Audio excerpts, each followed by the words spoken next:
आज हम जिस विषय पर बात करेंगे वो है क्रोध। क्रोध वो भावना है जो हमारे सारे जीवन को घेर कर रहता है। क्रोध को ना उम्र की मर्यादा है, ना ही ज्ञान की। कब, कहां और किस कारण से क्रोध पैदा हो जाए वो कोई नहीं जानता। और जब क्रोध जन्म लेता है तो तुरंत ही विचार करने की शक्ति खो जाती है। बुद्धि पर अंधकार छा जाता है। वर्षों के संबंध पल भर में टूट जाते हैं। सारा जीवन बिखर जाता है। किसी भी कारागार में जाकर देखिए, अधिकतर अपराधी क्षण भर के क्रोध का दंड भोगते हुए दिखाई देंगे, पर फिर भी हम क्रोध पर अंकुश नहीं लगा पाते। बार बार हम क्रोध ना करने का प्रण तो लेते हैं, पर बार बार हमसे क्रोध हो जाता है। ये क्रोध वास्तव में क्या है, क्यों जन्मता है और क्यों अंकुश में नहीं रहता? उदाहरण के लिए आप एक बालक को देखिए। उसे किसी वस्तु की इच्छा होती है और उस समय अगर उसे वो नहीं मिलती या कोई उसे भयभीत करता है तो वो प्रतिक्रिया देता है। बालक की प्रतिक्रिया क्रोध है,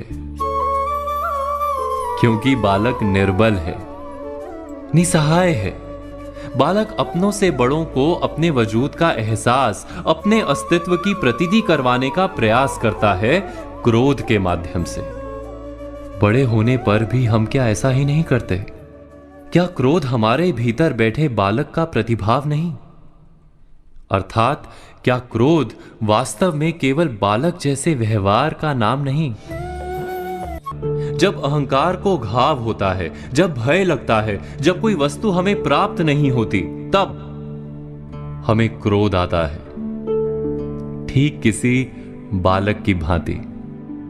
हम जानते हैं कि आईने के सामने खड़े होकर मुंह बनाने का खेल बालकों को शोभा देता है, बड़ों को शोभा नहीं देता। फिर भी हम बालक की भांति क्रोध करना बंद नहीं करते। हम अनुभव से जानते हैं, दूसरों को देखकर बता सकते हैं कि क्रोध से कभी कुछ प्राप्त नहीं होता। सम्मान हो, संपत्ति हो, प्रेम हो या सुरक्षा हो, क्रोध से नहीं मिलता। मिलता है तो प्रयासों से, कार्य करने से, बुद्धिपूर्वक विचार करने से। मनुष्य मात्र अपनी आदतों के अनुसार ही जीता रहता है। क्रोध भी आदत बन जाती है। हमारे चाहते हुए भी हम अपने प्रतिभावों को रोक नहीं पाते।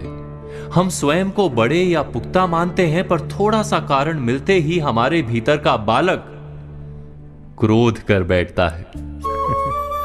अर्थात क्रोध वास्तव में और कुछ भी नहीं, हमारी बालक बुद्धि का नाम है। जैसे ही हम इतना स्मरण में रखें कि हम बालक नहीं, बालक जैसा व्यवहार हमें शोभा नहीं देता, वैसे ही क्रोध स्वयं ही बंद हो जाता है। क्या ये सत्य नहीं?